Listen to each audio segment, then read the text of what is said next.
ओम श्री बृहस्पति नमः। गुरुवार व्रत करने से बृहस्पति देवता प्रसन्न होते हैं। यह व्रत अत्यंत फलदायी है। गुरुवार का व्रत करने से बृहस्पति ग्रह की हर पीड़ा से मुक्ति मिलती है। बृहस्पति व्रत कथा प्राचीन समय की बात है।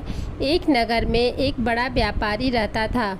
वह जहाज़ों में माल लदवाकर दूसरे देशों में भेजा करता था। वह जिस प्रकार अधिक धन कमाता था उसी प्रकार जी खोलकर दान भी करता था, परंतु उसकी पत्नी अत्यंत कंजूस थी। वह किसी को एक दमड़ी नहीं देने देती थी। एक बार सेठ जब दूसरे देश व्यापार करने गया तो पीछे से बृहस्पति देव ने साधु वेश में उसकी पत्नी से भिक्षा मांगी। व्यापारी की पत्नी बृहस्पति देव से बोली, हे साधु महाराज, मैं इस दान और पुण्य से तंग आ गई हूँ। आप कोई ऐसा उपाय बताएं जिससे मेरा सारा धन नष्ट हो जाए और मैं आराम से रह सकूं। मैं यह धन लुटता हुआ नहीं देख सकती।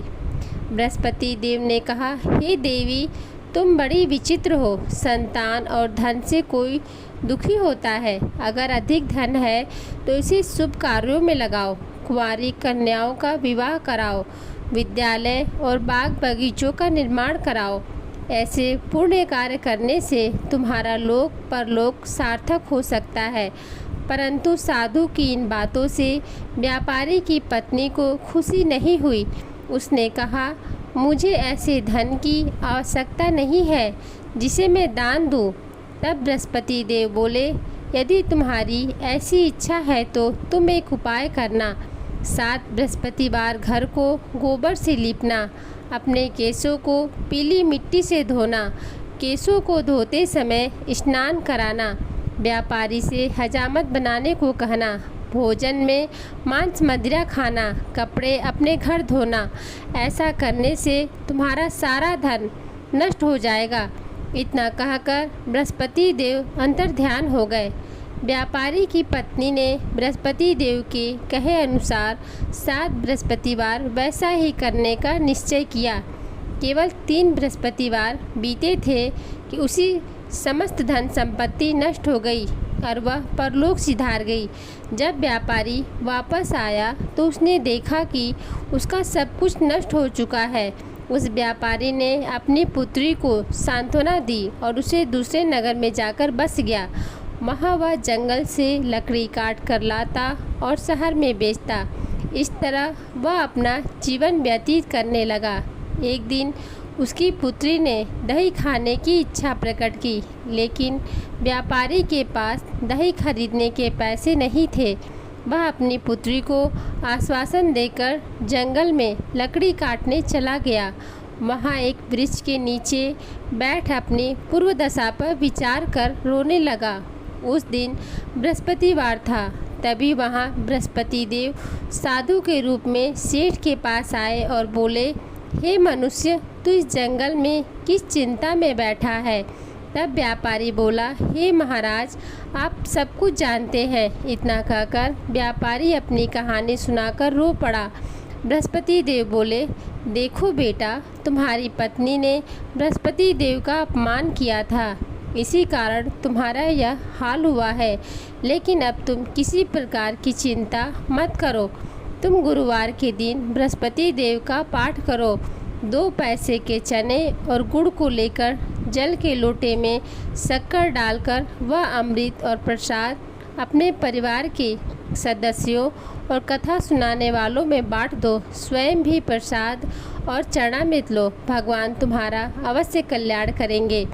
साधु की बात सुनकर व्यापारी बोला, महाराज, मुझे तो इतना भी नहीं बचता कि मैं अपनी पुत्री को दही लाकर दे सकूं। इस पर साधु जी बोले, तुम लकड़ियां शहर में बेचने जाना। तुम्हें लकड़ियों के दाम पहले से चौगुने मिलेंगे, जिससे तुम्हारे सारे कार्य सिद्ध हो जाएंगे। उसने लकड़ियां काटी और शहर में बेचने के लिए चल पड़ा। उसकी लकड़ियां अच्छे दाम में बिक गईं, जिससे उसने अपनी पुत्री के लिए दही लिया और गुरुवार की कथा हेतु चना, गुड़ लेकर कथा की ओर प्रसाद बांटकर स्वयं भी खाया। उसी दिन से उसकी सभी कठिनाइयाँ दूर होने लगी, परंतु अगले बृहस्पतिवार को वह कथा करना भूल गया। अगले दिन वहाँ के राजा ने एक बड़े यज्ञ का आयोजन कर पूरे नगर के लोगों के लिए भोज का आयोजन किया। राजा की आज्ञा अनुसार पूरा नगर राजा के महल में भोज करने लगा, लेकिन व्यापारी व उसकी पुत्री तनिक विलंब से पहुँचे। अतः उन दोनों को राजा ने महल में ले जाकर भोजन कराया। जब वे दोनों लौट कर आए तब रानी ने देखा कि उसकी खूंटी पर टंगा हार गायब है। रानी को व्यापारी और उसकी पुत्री पर संदेह हुआ कि उसका हार उन दोनों ने ही चुराया है। राजा की आज्ञा से उन दोनों को कारावास की कोठरी में कैद कर दिया गया। कैद में पड़कर दोनों अत्यंत दुखी हुए। वहाँ उन्होंने बृहस्पति देवता का स्मरण किया। बृहस्पति देव ने प्रकट होकर व्यापारी को उसकी भूल का आभास कराया और उन्हें सलाह दी कि गुरुवार के दिन कैद खाने के दरवाजे पर तुम्हें 2 पैसे मिलेंगे। उनसे तुम चने और मुनक्का मंगवाकर विधि पूर्वक बृहस्पति देवता का पूजन करना। तुम्हारे सब दुख दूर हो जाएंगे। बृहस्पतिवार को कैद खाने के द्वार पर उन्हें 2 पैसे मिले। बाहर सड़क पर एक स्त्री जा रही थी। व्यापारी ने उसे बुलाकर गुड़ और चना लाने को कहा। इस पर वह स्त्री बोली, मैं अपनी बहू के लिए गहने लेने जा रही हूँ, मेरे पास समय नहीं है। इतना कहकर वह चली गई। थोड़ी देर बाद वहाँ से एक और स्त्री निकली। व्यापारी ने उसे बुलाकर कहा कि हे बहन, मुझे बृहस्पतिवार की कथा करनी है, तुम मुझे 2 पैसे का गुड़ चना ला दो।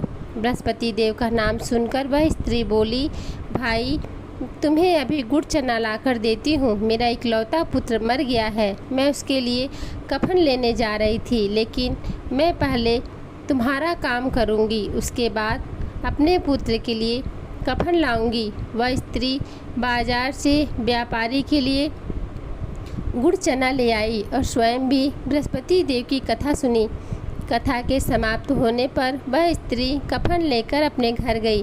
घर पर लोग उसके पुत्र की लाश को राम नाम सत्य है कहते हुए शमशान ले जाने की तैयारी कर रहे थे। स्त्री बोली, मुझे अपने लड़के का मुख देख लेने दो। अपने पुत्र का मुख देखकर उस स्त्री ने उसके मुंह में प्रसाद और चरणामृत डाला। प्रसाद और चरणामृत के प्रभाव से वह पुनः जीवित हो गया। पहली स्त्री जिसने बृहस्पति देव का निरादर किया था, वह जब अपने पुत्र के विवाह हेतु पुत्र वधू के लिए गहने लेकर लौटी और जैसे ही उसका पुत्र घोड़ी पर बैठकर निकला, वैसे ही घोड़ी ने ऐसी उछाल मारी कि वह घोड़ी से गिरकर मर गया। यह देख स्त्री रो रो कर बृहस्पति देव से क्षमा याचना करने लगी। उस स्त्री की याचना से बृहस्पति देव साधु वेश में वहां पहुंचकर कहने लगे, देवी तुम्हें अधिक विलाप करने की आवश्यकता नहीं है, यह बृहस्पति देव का अनादर करने के कारण हुआ है। तुम वापस जाकर मेरे भक्त से क्षमा मांगकर कथा सुनो, तभी तुम्हारी मनोकामना पूर्ण होगी। जेल में जाकर उस स्त्री ने व्यापारी से माफ़ी मांगी और कथा सुनी। कथा के उपरांत वह प्रसाद और चरणामृत लेकर अपने घर वापस गई। घर आकर उसने चरणामृत अपने मित्र पुत्र के मुख में डाला। चरणामृत के प्रभाव से उसका पुत्र भी जीवित हो उठा। उसी रात बृहस्पति देव राजा के सपने में आए और बोले, हे राजन, तूने जिस व्यापारी और उसकी पुत्री को जेल में कैद कर रखा है वह बिल्कुल निर्दोष है। तुम्हारी रानी का हार वहीं खूंटी पर टंगा है। दिन निकला तो राजा रानी ने हार खूंटी पर लटका हुआ देखा। राजा ने उस व्यापारी और उसकी पुत्री को रिहा कर दिया और उन्हें आधा राज्य देकर उसकी पुत्री का विवाह उच्च कुल में करवाकर दहेज में हीरे जवाहरात दिए। बोलो जय बृहस्पति देव की। धन्यवाद। बृहस्पति देव ऐसे ही हैं जैसे जिसके मन में कामनाएं हैं सभी को पूर्ण करते हैं।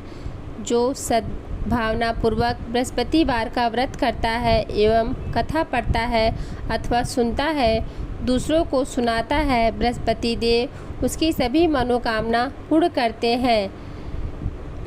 बोलो बृहस्पति देव की जय। भगवान विष्णु की जय।